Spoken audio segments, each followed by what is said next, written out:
fantasmas, apariciones, puertas dimensionales, extraterrestres. De pronto me di cuenta que Uyuni lo tenía todo y a mí casi se me estaba pasando desapercibido.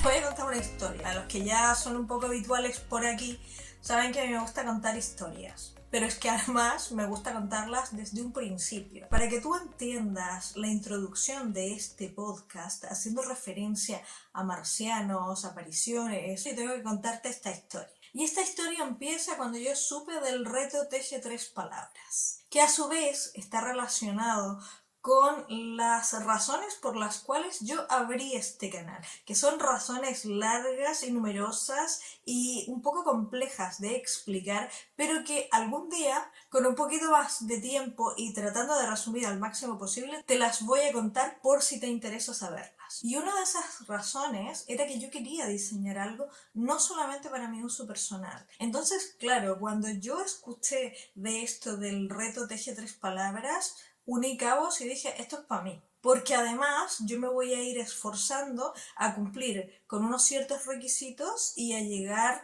con un diseño en una fecha determinada. Pero es que además después se sortearon las palabras, claro, porque primero se dio inicio al reto, un inicio oficial, digamos, y luego, días después, se sortearon las palabras, que te decían que iban a ser 3, una emoción, una gama de colores o un color y luego un lugar. En la emoción sale la intensidad, que vale, que estamos de acuerdo, que no es una emoción propiamente tal, pero yo lo entiendo y me parece que es una palabra estupenda, me gusta la intensidad. Luego vino el color, o la gama de colores en este caso, que es colores que saben a buen tiempo, que está muy bien porque luego tú puedes aplicar ese concepto sobre un diseño de la manera en que tú quieras, así que eso te da más libertad todavía. Y en el lugar sale el Salar de Uyuni, lugar en el que no he estado nunca, pero del que tenía muchas referencias, y lo que yo sabía de ese lugar, lo que yo sabía del Salar de Uyuni era, primero, que era enorme y segundo, que era precioso. Así que cuando fui a buscarlo en internet para ver las imágenes,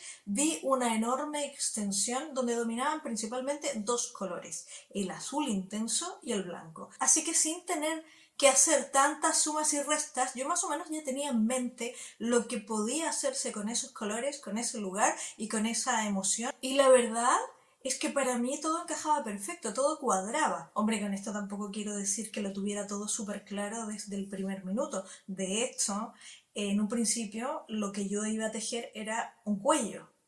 Y luego, cuando me di cuenta que yo ni uso cuellos ni me gusta tejerlos, pasé de cuello a chal. Y en ese espacio de tiempo pasaron bastantes días y yo estuve haciendo el tonto ahí, haciendo un montón de puntos y un montón de muestras que al final quedaron en nada y que no las voy a usar. Así que sí, es decir, yo lo vi claro en cuanto a que me gustaba lo que estaba haciendo y que pensaba que de ahí podían salir cosas súper divertidas y súper bonitas, pero por supuesto el diseño no apareció en mi mente inmediatamente, ni mucho menos. De hecho, hasta el día de hoy estoy en ello y todavía no lo tengo claro. Tengo la mayor parte clara, pero todavía me falta un poquito de organizar todo aquello. Bueno, ¿a qué voy con todo esto? Que como te decía, desde un principio para mí todas las cosas estuvieron claras. Y no obstante, siempre tuve la sensación de que algo no cuadraba. Yo cuando lo veía todo, lo veía bien y me gustaba. Como cuando hay algo que se te olvida, que tú sabes que está ahí, pero no puedes recordar. Pero claro, yo me puse a trabajar a pesar de eso, porque el tiempo va pasando, porque un diseño toma un montón de tiempo y porque, claro, en un momento, cuando tú sientes que algo te falta y lo buscas y no lo encuentras, no, ya dices, bueno, no será nada. O bueno, si me falta, ya lo encontraré por el camino. Hasta que un día, por azar, por casualidad, como suelen pasar estas cosas, supe que era lo que faltaba. Y fue algo súper divertido porque fue como las epifanías que suelo tener de pronto. Estaba yo aquí enfrente del ordenador y estaba buscando información acerca de algo en particular de la historia. A mí me encanta ver documentales de historia. Entonces busco de un cierto periodo de la historia y estoy una semana dándole con ese periodo de la historia y me veo todos los documentales que hay disponibles. Y estaba buscando algo relacionado con la independencia de los diferentes países de América Latina. Cuando de pronto, sin venir a cuento, me sale un pavo, un hombre, un X, hablando de apariciones, de fantasmas, de extraterrestres, esa clase de cosas. Y yo que no lo había visto nunca, hice clic y me puse a ver un programa completo. Y fue toda una experiencia, la verdad. Yo no creo mucho en esas cosas, ¿sabes? Pero escuchar cómo este hombre hilaba sus ideas y les daba una credibilidad como si él estuviera hablando de cosas que están absolutamente comprobadas. Me encantó. Es que de hecho yo le di justo a un capítulo donde él aparecía diciendo de que se cree, porque a ver, él no afirma ni desmiente, él lo deja todo en el aire, ¿sabes? Allá tú, te presenta como evidencias a favor y en contra de las cosas que él dice, pero luego te deja la ventana abierta para que tú tomes tus propias decisiones. Y justo el capítulo que yo vi fue un capítulo donde él salía afirmando que existen personas, siempre son personas random, así, existen personas que afirman que en el centro de la Tierra, de nuestro planeta, hay toda una civilización. Sí, no, una civilización con gente, edificios, aviones que vuelan. Bueno, a ver, gente no, son extraterrestres que están ahí vigilando lo que hacen los seres humanos. Y que hay cierta evidencia que siempre tiene unos orígenes un poco misteriosos, pero que hay una cierta evidencia de que efectivamente en el centro de nuestra Tierra vive una raza distinta. ¿Y eso qué tiene que ver con el Salar de Uyuni? Ya, es que yo en ese momento tampoco lo veía, ¿sabes? No lo vi claro. Ay, ¿qué fue eso?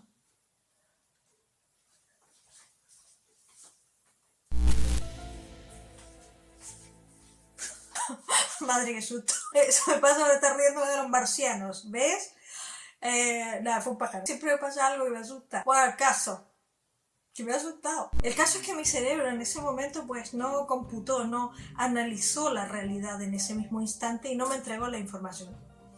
¿Qué pasó? Que yo esa noche me fui a dormir y el otro día por la mañana, luego de hacer mis cosas yo que hago por aquí por la mañana, vine a mi escritorio otra vez y encendí el ordenador. Y fíjate tú que en ese momento, cuando se está encendiendo la pantalla del ordenador, tuve una epifanía. Entonces fue como que algo encajó, como que algo hizo clic. Y se me vino a la mente el Salar de Uyuni. No porque en ese momento yo quisiera diseñar o empezar o seguir con el diseño del salar. O sea, del salar no, del chal que voy a hacer con respecto del reto. No, sino que fue que en ese momento se me ocurrió una idea. Y fue como si de pronto todas las piezas empezaron a calzar. Y me dije a mí misma, vamos a ver, ¿qué pasa en todos esos lugares que están deshabitados y que son muy extensos? Bosques, mesetas, desiertos, salares. ¿Qué dice la gente que ocurre allí?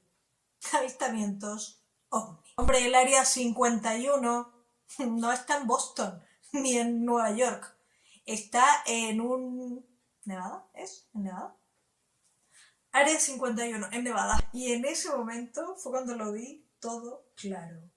Y me puse a buscar inmediatamente en el buscador de YouTube Uyuni avistamientos ovni. De hecho, y gracias a mi esfuerzo de investigación, me enteré que en Uyuni, en la parte inferior, es decir, por debajo del suelo de Uyuni, hay una puerta dimensional. En la parte inferior de Uyuni. Sí.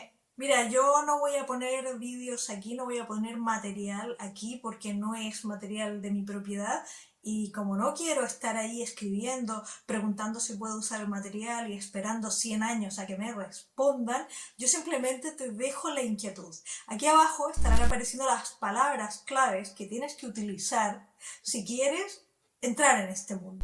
Y ahí te vas a encontrar con un señor todo serio, diciendo que él está casi convencido porque existen evidencias de que es justamente por allí, por esa puerta dimensional por donde entran y salen las naves espaciales. Entonces, claro, cuando yo vi y comprendí todo esto, entendí por fin cuál era el elemento que me faltaba, cuál era el elemento unificador de todo mi diseño de mi chal. Cuando tú te enteras de que en la parte inferior de Uyuni hay una puerta dimensional por la que pasan los marcianos ¿Qué vas a poner en un chal? ¿Flamencos? ¿Cactuses? ¿Qué vas a poner?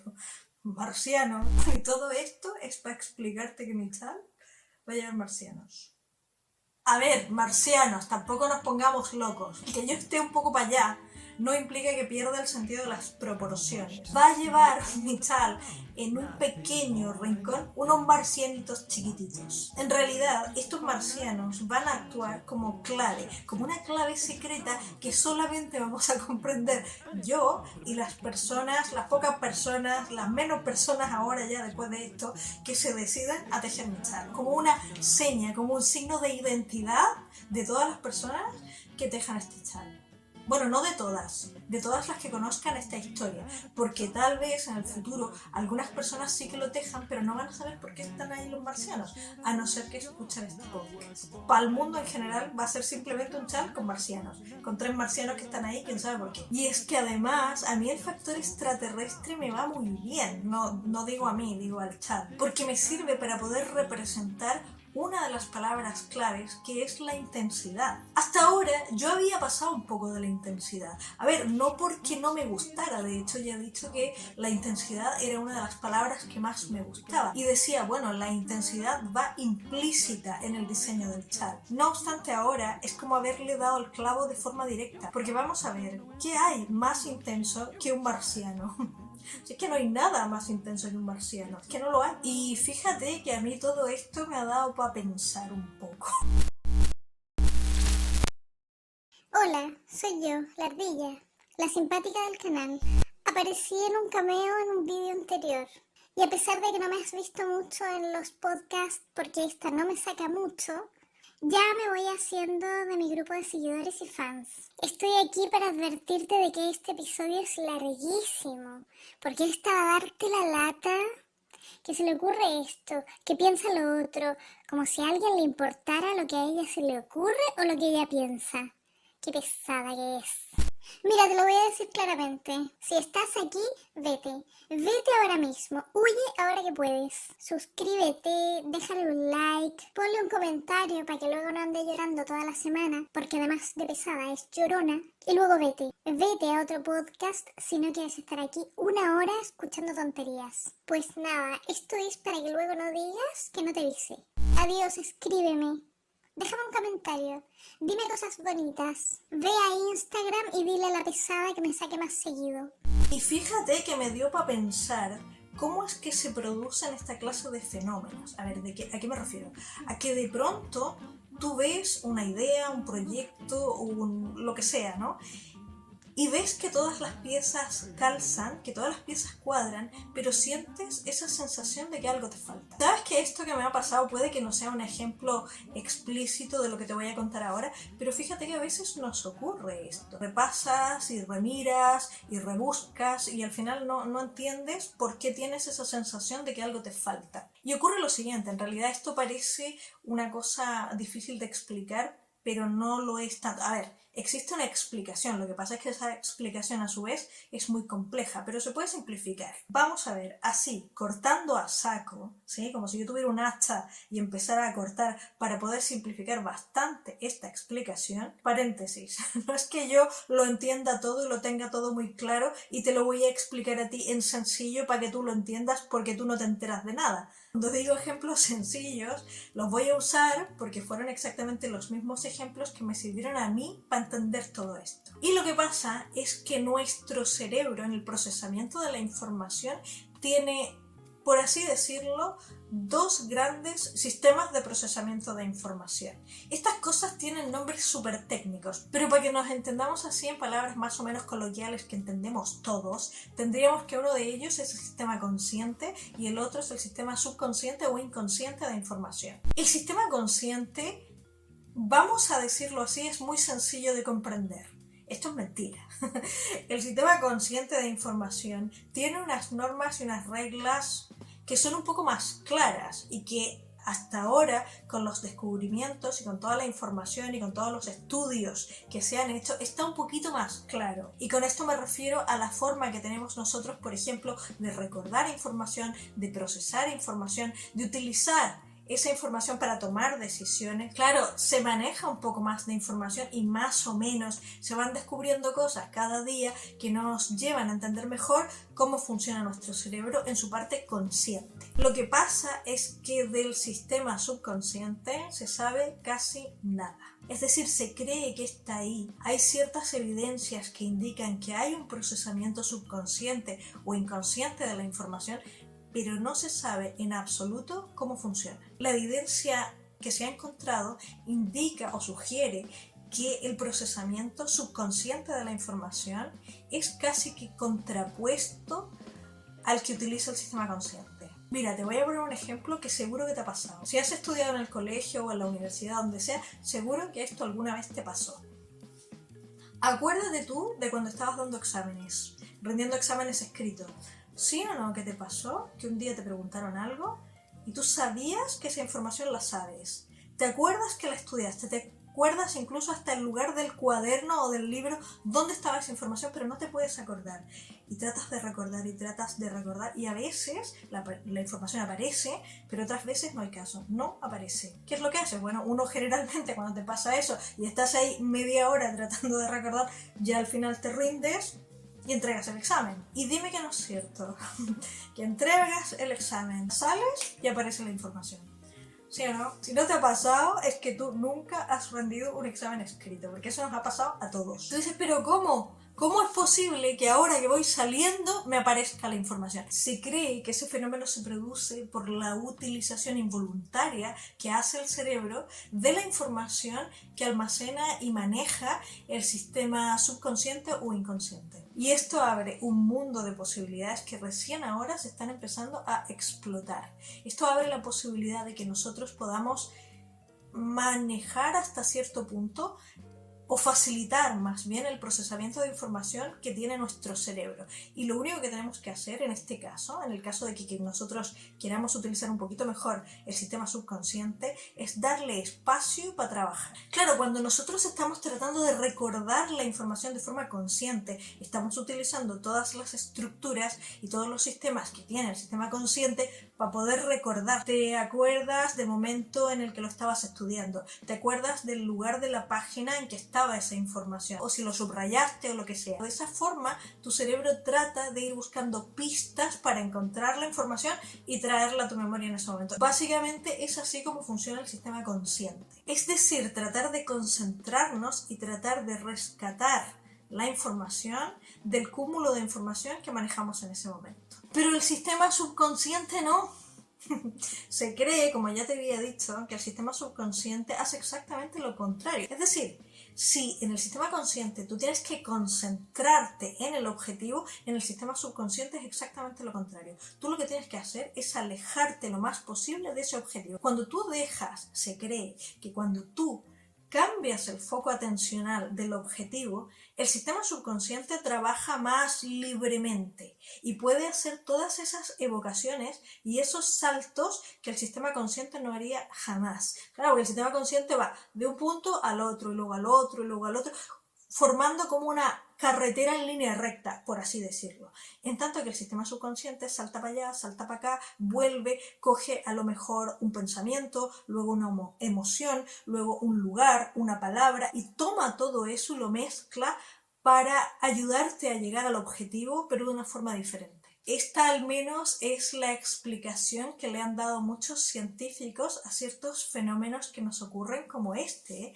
Yo puede que te lo cuente en rollo así, jiji, jaja, pero la verdad es que cuando tú tienes una epifanía, cuando ocurre algo de lo que te das cuenta, de que antes había pasado inadvertido para ti y de pronto es como si se te cayeran, como digo yo, se te cayeran todas las fichas y te das cuenta de algo, eso puede ser una evidencia de que el sistema subconsciente de tu cerebro está funcionando y te está ayudando con información. Seguro que esto también te ha pasado. Estás trabajando en tu escritorio, por ejemplo, con un problema. Estás trabajando en ese problema en el escritorio, estás pensando en ello y la respuesta no viene, no viene, no viene. Y de pronto dices, ¿sabes qué? Voy a ir a hacerme un café. Y vas a hacerte un café, llegas a la cocina, empiezas a preparar el café y de pronto, ¡pum!, ahí está la respuesta. O a lo mejor no la respuesta, pero una idea que te ayuda a llegar finalmente a la respuesta. Esto del sistema subconsciente es súper interesante. Es súper interesante porque otra cosa que no te he contado es que se cree que el sistema subconsciente maneja a diario, de forma constante, cantidades ingentes de información. El sistema subconsciente maneja, procesa y te envía mucha más información de lo que hace el sistema consciente. Si se supone que el sistema consciente, alguien, no me acuerdo quién, lo definió el consciente como la punta del iceberg. El procesamiento consciente que hacemos de la información es importantísimo, pero es que hoy se sabe que el procesamiento subconsciente o inconsciente es casi tanto o más que el consciente. ¡Qué bonito! Vale, si eres un poco como yo, ahora te vas a quedar con la idea de, vale, ¿y ahora cómo yo le doy más espacio a mi sistema subconsciente para que piense más cosas, me haga ser más creativo y me dé más ideas? ¿Se puede o no se puede? Pues mira tú, a pesar de que, como ya te he dicho, se sabe muy poco del funcionamiento del sistema subconsciente, sí que hay indicios que demuestran que este sistema funciona mejor cuando tú no estás focalizándote en el problema. Es decir, cuando abres el espacio y cambias de foco atencional. ¿Y cómo se puede hacer para poder potenciarlo? Esta es la parte difícil, claro, porque cuando estamos ahí pensando en una cosa y venga y piensa, es difícil desviar la atención. Tienes ahí un montón de serotonina, porque es la serotonina el neurotransmisor que a ti te sirve para poder focalizar la atención, ¿vale? Como estás ahí intrigado con la respuesta a tu pregunta, el nivel de serotonina aumenta. Luego desviar la atención a otro punto cuesta un montón. Y para eso se requiere un poquito de entrenamiento. Por ejemplo, estoy enfrascado en un problema de contabilidad y no veo la solución. Lo dejo y me voy a dedicar 15 minutos a tratar de entender por qué Stanley Kubrick es uno de los mejores directores de cine. Y me leo un artículo completo de un experto en el cine de Stanley Kubrick exponiendo sus argumentos de por qué él cree que Stanley Kubrick es efectivamente uno de los mejores directores de cine del mundo mundial. Pero eso sí, tienes que estar profundamente concentrado en el nuevo foco atencional. No puedes estar ahí seguir pensando en el problema de contabilidad y con otra parte de tu atención focalizándote en el artículo. Tienes que estar profundamente concentrado en el segundo foco y de esa manera tú, sin que te enteres, tu sistema subconsciente va a ir procesando la información del antiguo problema y tarde o temprano, esto es lo otro, tampoco es que aparezca así, cuando tú quieres. Esto te lo entrega tu sistema subconsciente cuando él quiere. Y otra cosa importante, para que esto funcione bien, se ha encontrado otra cosa. Que si tú, por ejemplo, estás enfrascado en este problema de contabilidad, ¿sí?, que requiere de un cierto nivel de atención, que requiere de un cierto nivel de análisis de la información, es decir, es un problema un poquito complejo.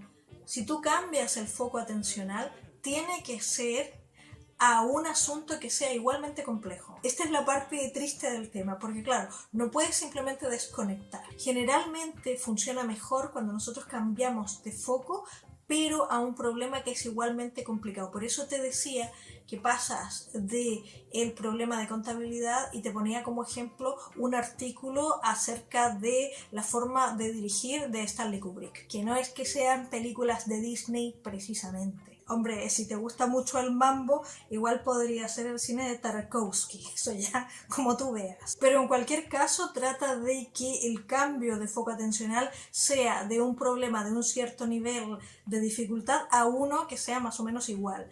Pero puede ser en cualquier área. De hecho, mientras más alejada el área, se cree que mejor. Entonces, cuando a mí me pasó esto me refiero a lo de pasar de todos los elementos del reto Teje 3 palabras y luego, a colación de nada, ver esto de este hombre que te digo yo, que hablaba de puertas dimensionales y esa clase de cosas, y luego llegar al día siguiente a hacer una relación que yo conscientemente no hubiese hecho en la vida, yo me lo expliqué más o menos de esta forma. Tal vez esa unión de esos elementos que en principio parecerían no tener ninguna relación entre sí, a lo mejor mi sistema subconsciente cogió toda esa información, hizo un mix allí y me entregó ese detalle que luego yo, a través del sistema consciente, tomé y me sirvió para poder seguir una búsqueda en internet que al final me llevó a pensar que sería una muy buena idea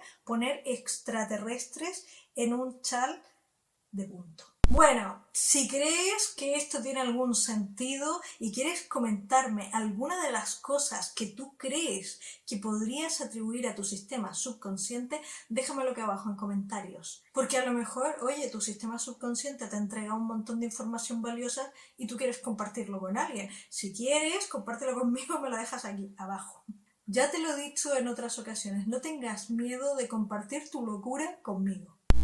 Bueno, vamos a ver, ahora nos vamos a un tema absolutamente distinto. Ahora ya me dejo de marcianos, puertas dimensionales y sistemas subconscientes de procesamiento de la información. Ahora nos vamos a ir a cosas terrenales, materiales. Y esas cosas, ¿cuáles son? Las lanas. Y por eso me he puesto las gafas, porque ahora vamos a hablar de cosas serias. El caso es que puede que 1 o 2 capítulos relacionados con esto del reto Teje 3 palabras, yo mencioné el hecho de que estaba esperando las lanas porque ya las había pedido. Me había convencido mucho de los colores, estaba segura cuáles iban a ser. Bueno, más o menos sigo pensando lo mismo, me siguen gustando los mismos colores.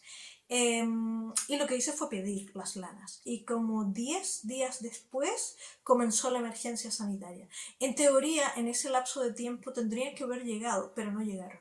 No llegaron porque lo que ocurrió, yo las compré a unos tintoreros que seguramente que los conoces. Había escuchado siempre muy buenos comentarios de su lana. Además me gustaba mucho la historia de que ellos tiñeran sus propias lanas y que fueran una pareja joven. Así que dije, pues mira, ya que hay que comprar lanas, pues se las compro a ellos. En el momento en que yo pedí las lanas, la chica que es quien tiñe tuvo un accidente o algo similar que la tuvo un poco inmovilizada de la mano y por lo tanto no pudo teñir la lana en ese momento. Entonces vino la cuarentena y entonces ya pues en un principio fue más estricta de lo que está haciendo ahora, porque en realidad en ese momento nadie entendía muy bien cómo iba a ir todo el asunto de los envíos, los diferentes países, entonces era un poco estar un poco ahí a lo loco, ¿no? Y tuve que esperar cerca de 2 meses o 2 meses y medio para que llegaran. Y un día llegaron, porque ellos me las enviaron ya cuando la cosa empezó a estar un poco mejor y en principio me puse muy contenta porque las lanas son muy bonitas, aunque tienen un par de detalles que hacen que me haya decidido a no utilizarlas en el chal que voy a tejer. Bueno, yo te voy a ir mostrando las lanas. Esta es la primera. Esta es la que se llama, si no me equivoco, Tiger Lily. Es súper bonita. Esta es la segunda, que es la que se llama Secret, creo. Es que no me acuerdo. La siguiente es esta. Esta se llama Dalmatian. Y la verdad es que es bastante más oscura del color que aparece en la página web. Y finalmente está esta, que es la que se llama, si no me equivoco, Thunderstorm. Que ahí mismo tú la estás viendo azul, pero es que no es azul. Es muy bonita. Pero a pesar de ser muy bonita, es un color que yo no uso. Y yo ya he comentado en algún podcast anterior que a mí el color verde, sobre todo si se trata de verdes oscuros, verdes hoja o verdes un poquito apagados como estos, son los colores que menos me gustan. Cuando lo recibí lo encontré bonito, pero me puso un poco en una disyuntiva porque por supuesto yo puedo tejer el chal en ese color, si no pasa nada. De hecho, insisto, quedaría bonito. Lo que pasa es que es un color que a mí no me gusta mucho. Entonces, claro, si voy a trabajar en un diseño propio y va a ser mi primer diseño propio, creo que debería gustarme todo. Creo que debería gustarme desde el color de la lana, la textura de la lana, mi propio diseño y la forma de entregarlo también, que ya lo tengo pensado. Esto es un paréntesis que ahora no voy a comentar, pero también tengo algo preparado especial para la forma en la cual yo voy a escribir el patrón, voy a entregar el patrón y además alguna otra cosa. Pero en fin, me dejó un poco así. Cosa que no me pasó con las otras dos. Por ejemplo, esta es exactamente igual a lo que tú ves y es preciosa. Tiene una intensidad en el color azul que era justamente lo que yo quería. Si incluso yo lo mencioné cuando mostraba las fotos, porque esto lo mostré en el podcast, el anterior o el anterior. Yo decía, esto me va perfecto porque es el mismo color que empieza en la parte superior y luego va a ir degradando de forma de que una madeja se conecte con la otra. Pero es que no se parecen en nada. Además, me pasa una segunda cosa. Y esto ya es que yo no leí bien.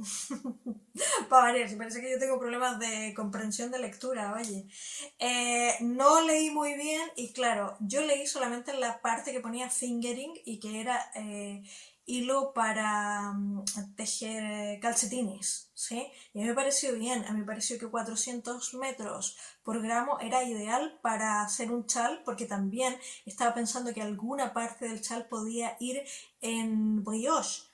Entonces, el hecho de que fuera delgadita la lana me iba perfecto. Pero entonces yo me di cuenta de que esta lana no es de 400 metros por 100 gramos. En realidad es de 420 o 425. A pesar de que la diferencia, así dicho, no parezca mucho, la verdad es que lo es bastante. Porque además, esta lana, espérame, que te lo voy a mostrar, es muy compacta. No es de esa lana esponjosa. Mira. No sé si esto va a enfocar. Es lana muy compacta y eso hace que sea, vamos, un hilo grueso. Y en serio que no me veo tejiéndome 3 madejas de lana de este grosor.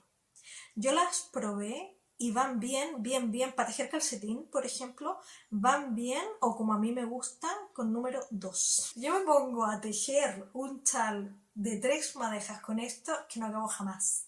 No acabo jamás, es que no llego a septiembre, que es cuando hay que terminarlo, aunque sea el último día, no llego. Entonces al final, después de pensarlo mucho, tomé la decisión de que no voy a utilizar estas lanas para tejer el chal. Y claro, me imagino que ahora mismo te estarás preguntando qué voy a hacer con estas lanas y de dónde van a salir las otras lanas, las que sí voy a utilizar para tejer el chal. Mira, presta atención que ahora te lo explico antes de que venga la pesada de la ardilla. Yo nunca le he tejido calcetines ni a mi padre, ni a mi madre, ni a nadie.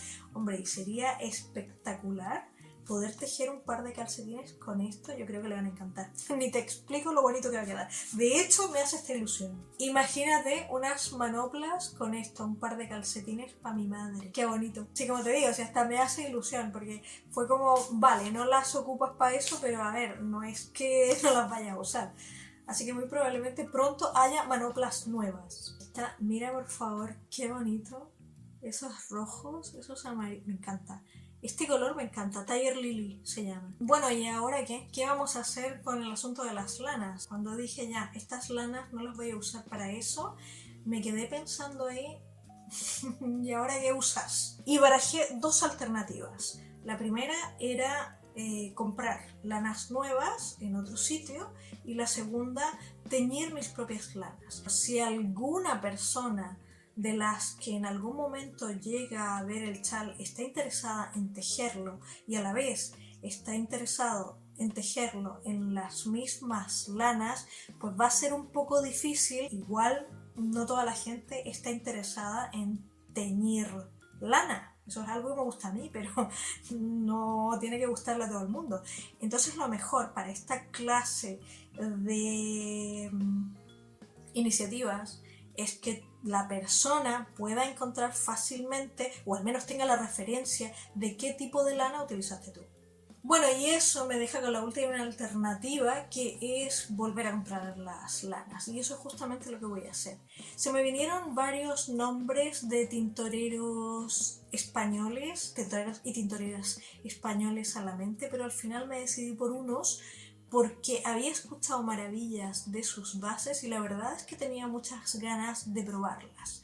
Además, me convencen mucho con el estilo productivo que tienen, amable con el medio ambiente y muy amable también con los animalillos. Y estos son los chicos de El Robledal de la Santa. Tengo tenía y sigo teniendo muchas ganas de probar sus lanas, así que lo que hice fue primero ir a la página web del Robledal y ver más o menos qué bases tienen disponibles y cuál se acomoda mejor a lo que yo estaba buscando en ese momento. Efectivamente fui a la página web y me encontré con una oferta bastante variada de bases. Empecé a buscar la mayoría, o las que yo vi en un principio, la mayoría eran fingering, 400%.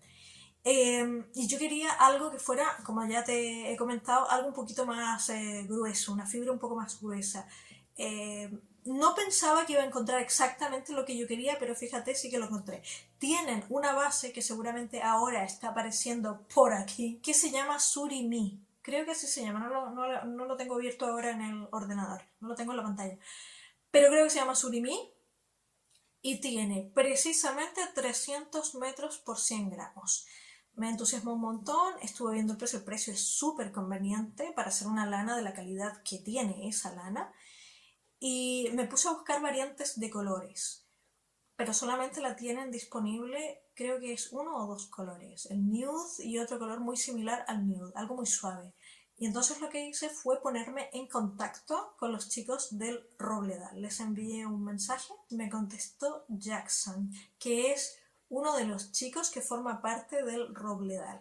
Y él me comentaba que de esa base justo no tienen disponible, un poco por este rollo de la emergencia sanitaria. Yo la verdad es que no profundicé en el tema, pues vale, y me decía que por ahora no la tiene disponible. Y también me mencionó una que me interesaba bastante, que es una que tiene tencel y merino, si no me equivoco. La estarás viendo por aquí ahora mismo. Tiene tencel y merino, me decía que es muy suave y yo tengo mucha curiosidad por probar el tencel porque la he visto mencionada, la he escuchado mencionada en varias ocasiones y todas las personas que la han utilizado dicen que está muy bien y eso también sería una segunda alternativa. Y yo vi otra cosa que me llama mucho la atención en su página web, que es la mezcla de jack y seda, creo que tienen. Y me dejó un poco loquero, la verdad, la lana. Me gusta mucho y además se ajusta bastante a lo que yo necesito, porque esa, si no me equivoco, no me acuerdo si tiene 333 o 366, no recuerdo ahora, metros por 100 gramos. Así que estaría un poco más cerca de lo que yo quiero. No lo sé todavía y ahora te voy a explicar por qué no estoy absolutamente segura todavía de los colores que voy a comprar. Pero lo más probable, casi seguro, que al final sea que al final lo teja con las lanas de los chicos del Robledal. Y bueno, ya pasando a la última parte, ¿por qué no me decidí inmediatamente de cuál iba a ser la base y cuáles iban a ser los colores y por qué no la compré en el mismo momento? Porque desde el momento en que apareció este enfoque más, ¿cómo decirlo?, cósmico del Salar de Uyuni, me dio por reemplazar o cambiar algunos elementos que desde un principio me habían parecido bien, pero que no me daban tanto juego ni me entusiasmaban tanto como esto de los extraterrestres, por ejemplo, o del estilo más bien galáctico, cósmico. Esto me gusta mucho más. Entonces, claro, lo que voy a tener que hacer es replantearme la presencia y la ubicación de los elementos que yo ya tenía casi que definidos en el chal. Es decir, yo ya había definido la forma que va a tener el chal, ya había definido cómo iban a ser las diferentes secciones, había definido perfectamente los colores, o sea, toda la parte básica sin tejer estaba hecha. Bueno, y de hecho también había hecho dos muestrarios de puntos. Uno que hice al principio, que al final no utilicé ninguno de esos puntos, y otro que hice después, que ya estaban con los puntos ya definitivos. Claro, pero luego aparece esto, el enfoque cósmico del Salar de Uyuni y todo cambia. Y cambia a mejor, según yo, porque ahora sí que me siento realmente cómoda y siento que todo esto está teniendo un sentido más allá de simplemente diseñar un chal. Que para mí en un principio estaba bien, pero como te digo, me faltaba, más que todo lo que me faltaba era la conexión emocional. Yo no tengo ningún apego emocional, no tengo ninguna relación con ese salar que a mí, a pesar de encontrarlo muy bonito, me queda muy lejos. Lo que pasa es que ahora tengo un elemento que es más lúdico, con el cual yo puedo jugar más, puedo imaginar más cosas y puedo darle un toque más personal al diseño, que supongo que era lo que a mí me faltaba dentro de todo esto, que tenía las ideas muy claras, pero seguía sintiéndolo como un diseño lejano, como algo... Yo lo pensaba como algo que te piden por encargo. Necesito esto, esto, esto y tú lo tienes que diseñar. No era algo que yo sintiera, claro, como nunca había sentido el deseo de diseñar un chal basándome en el Salar de Uyuni, seguía sintiendo que estaba muy lejos. Ahora ya con todo esto lo veo más cercano a mí, a mi forma de ser, a mi forma de enfocar las cosas, a reírme un poco de todo, incluyendo y primero que todo de mí misma, y eso me siento mucho más cómoda y me siento mucho más creativa ahora. He estado de hecho todos estos días trabajando mucho, haciendo muchos bocetos, contando puntos, haciendo muestras. Ahora sí que todo cuadra. No voy a pedir las lanas hasta cuando yo tenga absolutamente todos los elementos puestos más o menos en su sitio, vea cómo van a ir degradando, porque sigo pensando en que tiene que ser un degradado, pero no estoy muy cierta, no estoy muy definida todavía con respecto a los colores. Sé que va a ser un azul, pero no sé qué intensidad de azul. No sé si va a llevar turquesa, porque ahora me he dado con que quiero que lleve turquesa, que además es un color que me gusta mucho. Los marcianos, la lana para los marcianos es así que la voy a teñir yo porque va a ser un cachito muy chiquitito, va a ser para hacer ahí 3 marcianos. Oye, te muestro los marcianos. Qué raro sonaba eso, ¿eh? Mira, estos son los marcianos. Estos fueron los primeros marcianos y estos de acá ya son los marcianos con cara y ojos. ¿Los ves? A mí me gustan los 3. Yo empecé pensando uno y uno y uno y cuando los vi así dije, vale, mi chal va a llevar 3 marcianos muy chiquititos puestos en un lugar estratégico del chal. Luego ya, por supuesto, es decisión de la persona que teje el chal, que tejerá el chal en el futuro, si quiere poner o quiere eliminar a los marcianos. Pero a ver, yo lo tengo súper claro. Si yo tengo un chal y ese chal me permite 2 opciones, una con marcianos y una sin marcianos, está claro, ¿no? Yo no sé qué tan largo va a salir esto, pero a mí se me hace que estoy hablando hace como 5 horas. Bien, mapa de actividades. De ahora en adelante, ¿qué viene? Vamos a ver, yo voy a grabar un último podcast con respecto del reto Teje 3 palabras. Cuando yo efectivamente decida los colores y pida las lanas, puede que haga en ese momento un podcast. O cuando reciba ya definitivamente las lanas. Y ese va a ser el último antes del podcast final, que va a ser aquel en que yo ya te presento el chal terminado y acabado.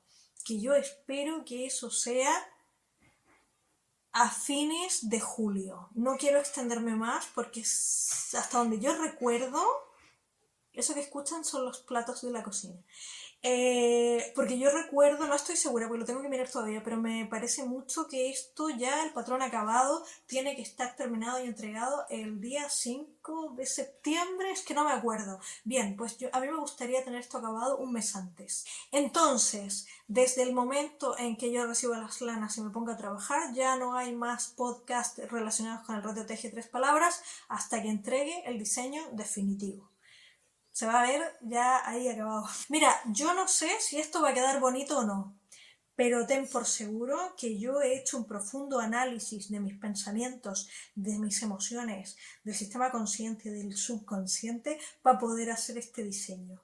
Aquí hay esfuerzo, tenlo en cuenta, ¿eh? Aquí hay esfuerzo. Podcast que he visto y que te recomiendo ver con respecto del reto Teje 3 palabras. He visto varios, algunos de autores que ya había visto anteriormente y esos no te los voy a volver a recomendar otra vez porque ya te los he recomendado. Pero últimamente nuevos, el podcast de Anaragne, que es una tejedora española que tenía su podcast antes del reto Teje 3 palabras, pero ahora se ha unido a esto del reto y ha subido creo que un vídeo relacionado con esto. Te recomiendo que lo vayas a ver porque seguro que te va a gustar. Me imagino yo que no se llama Anaragne, lo lamento mucho, tiene que estar saliendo el nombre por aquí en algún sitio. Me voy a tratar de acordar de ahora en el futuro, me voy a tratar de acordar más de los nombres, ¿vale? Segundo, a un chico que teje, eres un chico mexicano de nombre Daniel, si no me equivoco, y si me equivoco, lo siento. Se ha iniciado con un podcast súper entretenido donde además nos cuenta un poco la historia de cómo él empezó a tejer. Me gustó mucho, lo disfruté mucho, muestra también algunas de las lanas que él va a utilizar y nos cuenta un poco las historias y la historia de cómo va avanzando su proyecto, qué es lo que piensa hacer y todo eso. Te recomiendo también verlo, te va a encantar. Y otra vez repito que si se me está olvidando alguien, lo menciono en el próximo o te lo dejo aquí abajo en la cajita de información. Otra cosa que quiero recordarte antes de irme es que estoy mucho más activa con lo de la página web, que la tenía un poco ahí abandonadilla y estaba, creo que la última, hasta esta semana, hasta inicios de esta semana, la última entrada que había era de cuando hice el Coihua. Entonces lo que hice a inicios de esta semana fue actualizar las entradas que ya había y fue subir, no sé si 2 o 3 más. Una de ellas, en una de esas entradas, te vas a encontrar con, bueno, en una tengo todos mis avances acerca del reto Teje 3 palabras y creo que es en la última en la que te vas a encontrar las preguntas del tag, que ya voy en la versión número 3 porque he ido cambiando preguntas que no me gustaban mucho, las he cambiado por otras que han ido apareciendo por allí. Así que si quieres ver las preguntas o quieres preguntar alguna otra cosa, quieres incluir alguna pregunta, pues te vas para allá a la entrada del blog, que también te la voy a dejar aquí debajo, y ahí en los comentarios me dices cualquier cosa, lo que me quieras decir. Y si me quieres dejar una pregunta, pues me la dejas ahí y yo veo en qué parte la puedo introducir ya para versiones futuras. Porque yo lo que espero de este tag es que futuras generaciones de tejedores lo sigan respondiendo. Ya está, ya está, se ha acabado.